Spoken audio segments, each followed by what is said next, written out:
அடியே OG is back இடியே மருகி நின்னா மனக்குறைய தீர்த்து வைக்கும் மாயோனே மழையா வந்து நிலத்தை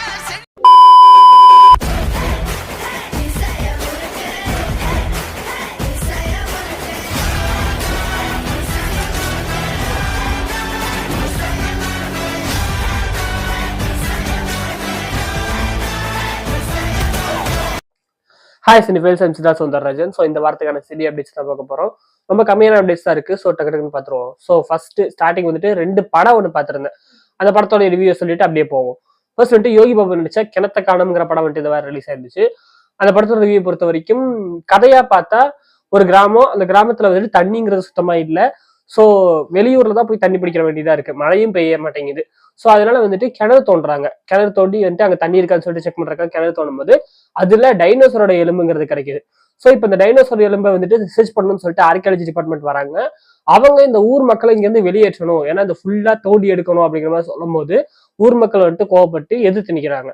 யார் ஜெயிச்சாங்க, என்ன ஆச்சு, அறிவியலுக்காக வந்துட்டு மக்களை வெளியேற்றலாமா அப்படிங்கிறத வந்துட்டு மெயின் ஃபோக்கஸா வச்சு எடுத்திருக்கிற ஒரு படம் தான் இந்த படம். ரொம்ப அருமையான படம்.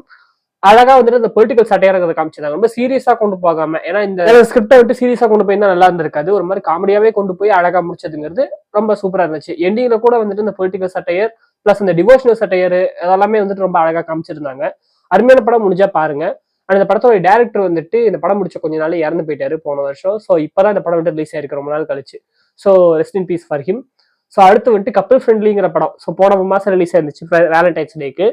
பட் எனக்கு தான் கொழுப்பாச்சு. நான் வந்துட்டு இந்த படம் வந்துட்டு நல்லா இருக்காது அப்படின்னு சொல்லிட்டு நான் விட்டுட்டேன். எதையுமே இது பண்ணாம என்ன அந்த டீசர் கூட எதுவுமே பார்க்கல. பார்த்தா இப்போ ஓடிடியில வந்து பயங்கரமா இருக்குங்க மாதிரி சொல்லிட்டு இருந்தாங்க. ஸோ பார்க்கலாம்னு சொல்லிட்டு முடிவு பண்ணி பார்த்தேன். ரொம்ப அருமையான படம் தான் இதுவுமே. ரேபிடோ ஓட்டல ஒரு பையன் வந்துட்டு ஒரு பொண்ணு அதில் மீட் பண்றான். அதுக்கப்புறம் அவங்க லவ் பண்ணி லிவ் ரிலேஷன்ஷிப்ல இருக்காங்க.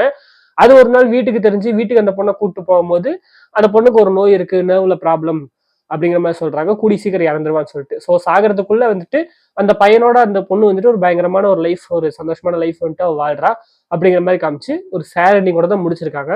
ரொம்ப அழகான படம். எனக்கு இந்த வி லவ் இன் டைம் லைட்டா ஞாபகப்படுச்சு. அதே கான்செப்ட் தான், பட் ரொம்பவே டிஃபரெண்டா தான் எடுத்திருக்காங்க. பட் இருந்தாலுமே ஒரு அமெச்சூர் ஃபிலிம் மேக்கருக்கான அந்த விஷயங்கள்ங்கிறதெல்லாம் இருந்தது. நிறைய மிஸ்டேக்ஸுமே இருந்துச்சு. நிறைய விஷயங்கள் விட்டு ஓப்பன் பண்ணி க்ளோஸ் பண்ணாம விட்டதுங்கிற மாதிரிலாம் இருந்துச்சு. பட் முடிக்கும் போது ஒரு மாதிரி நல்ல குட்டா முடிச்சிருந்தாங்க. ஒரு ஹோப்பு கொடுக்குற ஒரு படம் மாதிரி இருந்துச்சு. அருமையான படம். அப்படியே அப்டேட்ஸ்குள்ள போனோம் அப்படின்னா சூர்யா சாரோட விஸ்வநாத் அண்ட் சன்ஸ் படத்தோட டீசர் ரிலீஸ் ஆயிருந்துச்சு.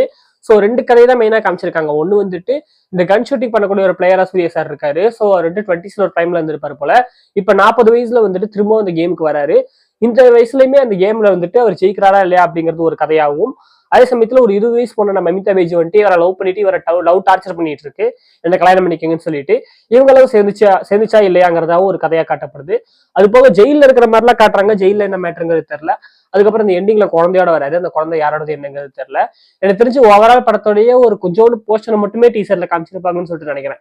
நிறைய விஷயங்கள் இருக்கிற மாதிரி தெரியுது. பார்ப்போம் இந்த மேட்டர் சொல்லிட்டு எந்த மாதிரி இந்த படம் வந்துட்டு வருதுன்னு சொல்லிட்டு ட்ரைலருக்கு வெயிட் பண்ணுவோம். ஜூலை மந்த் வந்துட்டு படம் வந்துட்டு ரிலீஸ் ஆகுது. கருப்புக்கு முன்னாடியே விஸ்வநாதன் ரிலீஸ் ஆயிரும் போல இருக்கே. பாப்போம் என்னன்னு சொல்லிட்டு. ஆனா கருப்பு வந்துட்டு May 1 ரிலீஸ் ஆகுது அப்படிங்கிற மாதிரி எல்லாம் ரூமர்ஸ் போயிட்டு இருந்துச்சு. அப்படி ரிலீஸ் ஆனா கருப்பு ரிலீஸ் ஆகி 2 மாசத்துல இந்த படம்ங்கிறது வர மாதிரி இருக்குன்னு சொல்லிட்டு நினைக்கிறேன். பாப்போம் என்ன ஆகுதுன்னு சொல்லிட்டு. அடுத்த தாய் கிழவி படத்தோட சக்சஸ் மீட்ல வந்துட்டு எஸ்கே ப்ரொடக்ஷன்ஸோட அடுத்த படம் ப்ரொடக்ஷன் நம்பர் 10 அனௌன்ஸ்மெண்ட் வந்துட்டு எஸ்கே கொடுத்துருக்காரு. அம்மமுத்து சூர்யா அப்படிங்கிறவரை வச்சு அவர் டைரக்ட் பண்ற ஒரு படமா இருக்கு. அண்ட் இவர் வந்துட்டு இதுக்கு முன்னாடி ஆர்ஜே பாலாஜியை வச்சு ஹாப்பி எண்டிங் ஒரு படம் எடுத்துட்டு இருந்தாரு. இப்போ ஒரு சில காரணத்துக்காக அந்த படம் ஷெல்வ் ஆயிருக்கு. ஸோ அந்த படத்தோட ஒர்க் நின்று இந்த கேப்ல வந்துட்டு இந்த படத்தை தொடங்குறாரு. ஸோ பார்ப்போம் இந்த படம் எப்படி வருதுன்னு சொல்லிட்டு. ஸோ அந்த படத்தோடைய அதாவது தாய் கிழவியோடைய டெலிட்டட் சீன் வந்துட்டு ரிலீஸ் ஆயிருந்துச்சு. அதை பார்க்காதவங்களும் பாத்துருங்க. ஸோ அடுத்து கவினுடைய ஹாய் கவின நயன்தாராவை நடிக்கிற அந்த படம் விஷ்ணுயாதவன் டைரக்ஷன்ல. அந்த படத்துக்கான அப்டேட் வரல. அப்டேட்டுக்கான அப்டேட் வந்திருக்கு. ஸ்வீட் சர்ப்ரைஸ் ஆன் தி வே அப்படிங்கிற மாதிரி போட்டு ஒரு போஸ்டர் மட்டும் போட்டிருக்காங்க. கூடி சீக்கிரம் அப்டேட் வரும் போல. அடுத்த அப்டேட் வெளியில இந்த பத்தி பேசுவோம். அடுத்தது அர்ஜுன் தாஸோடைய ஒன்ஸ் மோர் படம். போன வேலண்டைன்ஸ் டேக்கு வர வேண்டியது இந்த வேலண்டைன்ஸ் டே முடிஞ்சு சம்மரே வரப்போகுது. இப்பதான் சம்மர் ரிலீஸ்ன்னு போட்டிருக்காங்க. அர்ஜுன் தாஸ் அண்ட் அதித்தி சங்கர் நடிக்கிற படம். சாங்ஸ் எல்லாமே அப்பவே ஹிட். பார்க்கலாம் ஒரு வருஷம் டிலே ஆனாலுமே இந்த படம் வந்துட்டு ஹிட் ஆகுதா என்னங்கிறத. அடுத்து நம்ம கார்த்திக் சுப்ராஜோட ப்ரொடக்ஷன் ஸ்டோன் பெஞ்ச்ல வந்துட்டு அடுத்த படத்தோட அனௌன்ஸ்மெண்ட் விட்டு கொடுத்துருக்காங்க. ஸ்டோன் பெஞ்சோட 18th ஃபிலிம். அண்ட் டைட்டில் வந்துட்டு நீலிதா அப்படின்னு சொல்லிட்டு வச்சிருக்காங்க. அது கீழே வந்துட்டு டேக்லைனா based on the memories of a war சைல்டுன்னு சொல்லிட்டு போட்டிருக்காங்க. ஸோ உண்மை கதை போல இருக்கு. என்னங்கிறது தெரியல. பட் ஏதோ போர் சம்பந்தப்பட்ட படம் போல இருக்கு. பாப்போம் என்ன மாதிரி இருக்குன்னு சொல்லிட்டு. அண்ட் ஸ்டோன் பெஞ்சோடைய அதுக்கு முன்னாடி படமா 29 வந்துட்டு கூடிய சீக்கிரம் ரிலீஸ் ஆயிரும். அதுக்கப்புறமா தான் இந்த படம் வர மாதிரி இருக்கும்னு சொன்னாங்க. பாப்போம். அப்புறம் பிச்சைக்காரன் படத்தோட டேரக்டர் சசி வந்துட்டு இப்போதைக்கு திரும்பவும் ஒரு படம் வந்துட்டு எடுத்திருக்காரு. 100 சாமி அப்படின்னு சொல்லிட்டு விஜய் ஆண்டனி வச்சு தான் எடுத்திருக்காரு. அண்ட் ஹீரோயினா வந்துட்டு லப்பர் பந்து சுவாசிகா வந்துட்டு நடிச்சிருக்காங்க. விஜய் ஆண்டனி தான் இந்த படத்தை ப்ரொடியூஸ் பண்ணியிருக்காரு. ஜஸ்ட் ஃபர்ஸ்ட் லுக் மட்டும் ரிலீஸ் பண்ணிருக்காங்க. பாப்போம் இந்த படம் எப்படி இருக்குன்னு சொல்லிட்டு. அடுத்து சாங்ஸா பார்த்தா வந்துட்டு யூத் படத்துல இருந்து 4th சிங்கிள் வந்துட்டு ரிலீஸ் ஆயிருச்சு. லவ்வ சொல்லிட்டாலே அப்படிங்கிற ஒரு சாங் ரொம்ப செமையா இருந்துச்சு. அதுக்கப்புறம் கரை படத்துல இருந்து ஃபர்ஸ்ட் சிங்கிள் ரிலீஸ் ஆயிருச்சு. வாயாயம் கரசாமி அப்படிங்கிற ஒரு சாங், இந்த சாங்குமே அமேசிங்கா இருந்துச்சு. அடுத்த ஒரு முக்கியமான அப்டேட், இந்த வாரத்துல கண்டிப்பா ஸ்பைடர்மேன் பிராண்ட் நியூ டே உடைய ஃபர்ஸ்ட் ட்ரைலர் வந்துட்டு ரிலீஸ் ஆயிரும் அப்படிங்கிற மாதிரி கிட்டத்தட்ட ஒரு 4 நாளா சொல்லிட்டு இருக்காங்க. இந்த வாரங்கும் போது இன்னும் கொஞ்சம் ஒரு இந்த நம்ம அடுத்த அப்டேட் வீடியோ போடுறதுக்குள்ள இந்த ட்ரைலருங்கிறது வந்துடும் சொல்லிட்டு பாப்போம். ட்ரைலர் வந்துச்சுன்னா அதுக்கான செப்பரேட் வீடியோங்கிறது வரும். பார்க்கலாம் வருதா இல்லையான்னு சொல்லிட்டு.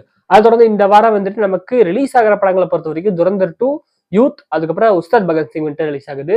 ஸோ அதில் வந்துட்டு துரந்தர் 2 ஆஃபீஸாக நான் பார்த்துருவேன். பட் கொஞ்சம் டிலே ஆகும்னு சொல்லிட்டு நினைக்கிறேன். ஏன்னா எனக்கு வந்துட்டு இந்த ஈவினிங் தான் போய் பார்க்குறேன். 6 மணிக்கு மேலே தான் பார்க்குற மாதிரி இருக்கும். படம் ஆல்ரெடி 4 மணி நேரம். எனக்கு ரொம்ப லேட்டாக வீட்டுக்கு வரது கஷ்டமா இருக்குங்கிறனால மேபி நான் திங்கக்கிழமை வீக் ஆஃப்க்கு தான் பார்க்குற மாதிரி இருக்கும்னு சொல்லி நினைக்கிறேன். முடிஞ்சா பார்ப்பேன். ஷிஃப்ட் தான் மாத்தினாங்கன்னா 5 மணிக்கு வேலை முடிகிற மாதிரி இருந்துச்சுன்னா பாத்துரலாம். அப்படி இல்லைன்னா மண்டே தான். பட் துரந்தர் 2 ரிவ்யூங்கிறது கண்டிப்பா லேட்டா தான் வரும். பட் யூத்தோட ரிவ்யூங்கிறது சீக்கிரம் வந்துருன்னு சொல்லிட்டு நினைக்கிறேன். பார்ப்போம். யூத் வந்துட்டு 19ஆம் தேதி ரிலீஸ் ஆயிருது. ஸோ எதுக்குமே நான் புக் எதுவுமே பண்ணல, எதுவுமே நான் கன்ஃபார்ம் பண்ணல. பட் நான் எதாவது எப்ப பார்ப்பேங்கிறது தெரியாது. பட் கரெக்டா எல்லா படத்துக்கும் ரிவ்யூங்கிறது வந்துடும். யூத் ஃபர்ஸ்ட் பாத்துருவேன்னு சொல்லிட்டு நினைக்கிறேன். அண்ட் உஸ்தாத் பகத் சிங் பொறுத்த வரைக்கும் ட்ரெய்லர் பார்த்திருந்தேன். அவ்வளவு ஒன்றும் இன்ட்ரெஸ்டிங்கா இல்லை. பட் என்னன்னா ஒரு ட்ரெய்லர் கட்டு ஒரு ப்ராப்பர் ட்ரெய்லர் கட் மாதிரியே இல்லை. ஏதோ இந்த பர்த்டே வீடியோ எல்லாம் பவன் கல்யாணுக்கு எடிட் பண்ணுவாங்கல்ல, அந்த மாதிரிதான் இருந்தது. என்னடா இதுங்கிற மாதிரிதான் இருந்துச்சு. ரொம்ப மொக்கையா தான் இருந்துச்சு. ட்ரெய்லர் கட் நல்லா இல்ல. பட் படம் எப்படி இருக்குங்கிறது எனக்கு தெரியல. மேபி படம் ரிலீஸ் ஆகி படம் நல்லா இருக்குங்கிற மாதிரி ரிவ்யூஸ் வந்துச்சு அப்படின்னா அப்ப மேபி நான் போகிறதுக்கான வாய்ப்புகள் இருக்கு. ஏன்னா ஓஜி படத்துக்கு ட்ரெய்லர் கட் பயங்கரமா தான் இருந்தது. ஆனா ஓவர் பில்டப்னு சொல்லிட்டு நான் விட்டுட்டேன். இதனடா ஓவர் பில்டப்பா இருக்கு அப்படின்னு சொல்லிட்டு நான் பார்க்காம விட்டுட்டேன். தியேட்டர்ல பார்க்கவே இல்லை. பட் அதுக்கப்புறம் அது ஓடிடியில வந்ததுக்கு அப்புறமா பயங்கரமா இருக்கு அப்படிங்கிற மாதிரி சொல்லி அப்புறம் அந்த போய் அந்த படத்தை பார்த்தேன். ட்ரெய்லர் கட் நல்லா தான் இருக்கும். பட் ஓவர் பில்டப்னு சொல்லிட்டு நான் இது பண்ணிட்டேன். ஸோ அதனால இந்த படத்துக்கு ரிவ்யூ பார்த்துட்டு போகலாம் அப்படின்னு சொல்லிட்டு முடிவு பண்ணியிருக்கேன். ஸோ பாக்குறேன். மேபி ரிவ்யூல இந்த படம் நல்லா இருக்குன்னு சொல்லிச்சுன்னா அந்த படத்தை பாக்குறேன். ஸோ இதுதான் இந்த வாரத்துக்கான படங்கிறது. அண்ட் அதை தொடர்ந்து வந்துட்டு 26th வந்துட்டு நமக்கு ஹெயில் மேரி ரிலீஸ் ஆகுது. Project Hail Mary Ryan Gosling படம். அந்த படத்தையுமே பார்த்துருவேன். ஸோ அதோட அவ்வளவுதான். இந்த வாரத்துக்கான அப்டேட்ஸ் ரொம்ப கம்மியாக தான் இருந்தது. ஏதோ மேனேஜ் பண்ணி 2 படத்தோட ரிவ்யூ ஒரு 8 நிமிஷத்துக்கு கொண்டு வந்துட்டேன். ஸோ உங்களை இன்னொரு வந்து பார்க்கறது வரைக்கும் பாய் ஃப்ரெண்ட்ஸ். தட்ஸ் சந்தோரஜன். பாய்.